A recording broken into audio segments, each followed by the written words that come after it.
Hey boys and girls, I'm Tim Ferriss. I would like to tell you about HRV training. That stands for Heart Rate Variability training. I was not a participant in HRV training. I didn't use it myself for a very long time. It was recommended initially by Josh Waitskin, who's a friend of mine. He is very well known as a world-class chess player. He's also a black belt in Brazilian Jiu-Jitsu under Phenom, 9-time world champion Marcelo Garcia.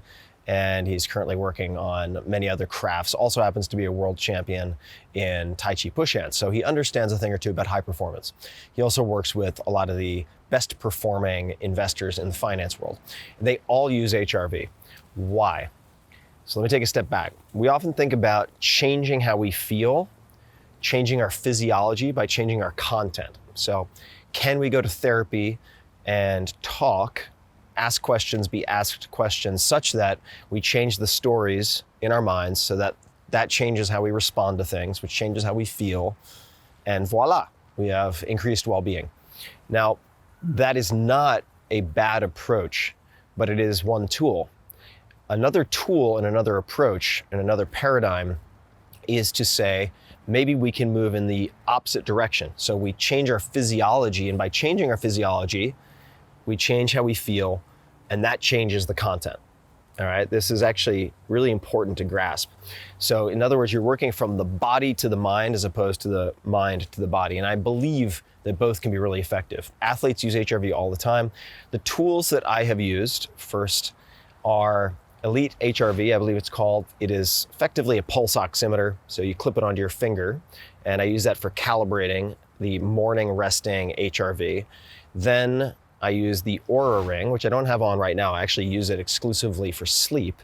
O-U-R-A, Oura Ring, which is one of the better devices for tracking sleep quality in HRV. And the woman I have worked with most closely with respect to HRV is Dr. Leah Lagos, Leah-Lagos. And she has a book on the subject. So if you search her name on Amazon or elsewhere, you will find this book.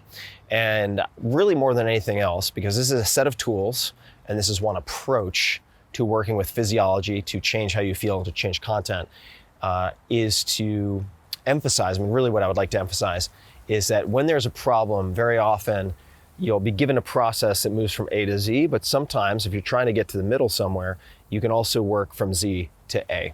And that is what HRV allows you to do. Now, the benefits that I've experienced initially were tremendous. I saw very quickly within a week or so, instead of it taking, say, 30 minutes to 90 minutes for me to fall asleep, I have a lot of onset insomnia. I was falling asleep within 10 to 20 minutes of laying down after doing brief HRV training for 20 minutes right before bed. And I used an app, I believe it's called Breath or Breathe. There are many you can use.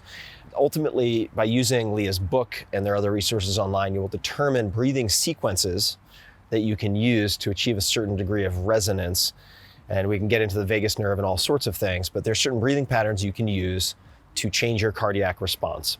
In my case, there's a certain number of seconds of inhale and exhale. You set those parameters in the app, you press go, you do it for 20 minutes, and that is it. It's a very simple practice. I was doing it twice a day, and I encourage you guys to check it out. Enjoy.